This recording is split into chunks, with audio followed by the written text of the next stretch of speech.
morning students. Today we will study very important titration, that is to carry out the assay of boric acid. This is one such titration from which many questions are asked in the theory paper also. Assay of boric acid. First of all, you should know this is a type of alkali nitric titration. That means a standard base is reacting with an acid to give you a salt. So here the standard base is your again sodium hydroxide, one normal sodium hydroxide, and you are reacting it with boric acid.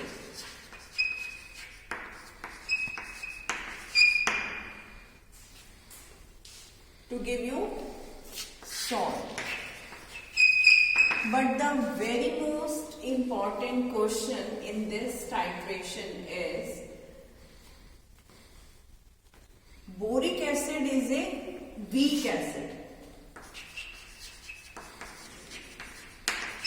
It cannot be titrated directly with sodium hydroxide to give you some salt. So we need to add glycerin in the boric acid.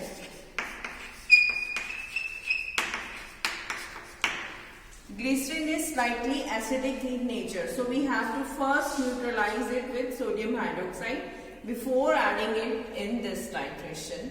So we will add glycerin with boric acid, which will form glyceroboric acid.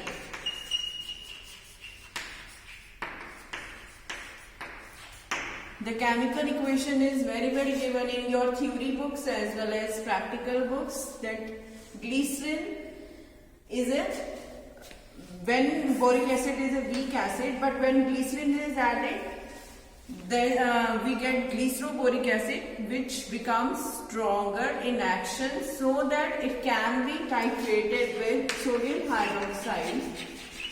Glyceroboric acid will titrate with sodium hydroxide to give you a complex of glyceroborate. Sodium glyceroborate complex. This complex will give you the pink color in the end. So many times this question has been asked in your theory paper as well as in practical exams, that why we add glycerin in the titration of boric acid. So what you will say, it's a weak acid, it cannot titrate directly with sodium hydroxide. So first we have to make it strong, we have to give it some energy. So how it can be energized? With the help of glycerin. So we'll get glyceroboric acid, which is stronger in action. This will then react with sodium hydroxide to give you finally the sodium glyceroborate complex. This is the main theory of this titration. Now coming to the procedure. What we'll do? Again we will take sodium hydroxide in the burette, because in the previous experiment we have calculated the normality of sodium hydroxide. We are taking one normal as the normality. So we will take sodium hydroxide in the burette, because you very well know the normality of sodium hydroxide, and whose normality or strength is known, that is the standard solution, and that is always taken in the burette. So sodium hydroxide in the burette, and in the conical flask we will take 2 grams of boric acid plus 50 ml glycerin plus 100 ml water. Then we will add 2 drops of phenolphthalein as the indicator.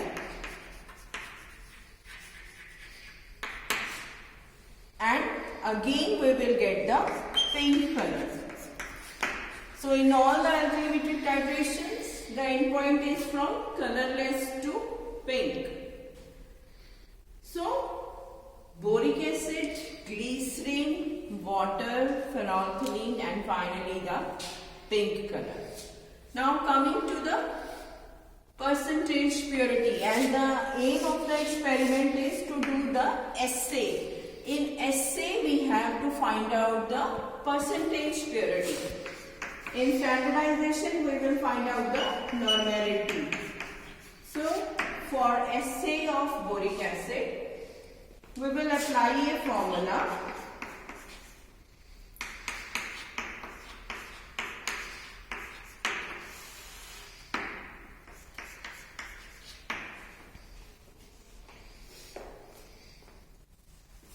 V is the volume of solution or volume of sodium hydroxide consumed, which is taken in the burette. We have taken 3 concordant readings and we will see what is the mean of those readings.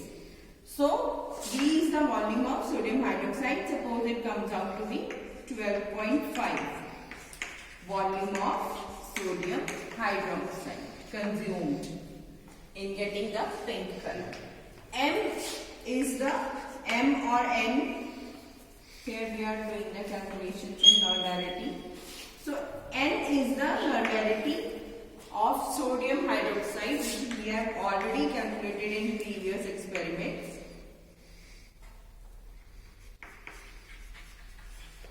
That comes out to be around 1 normal.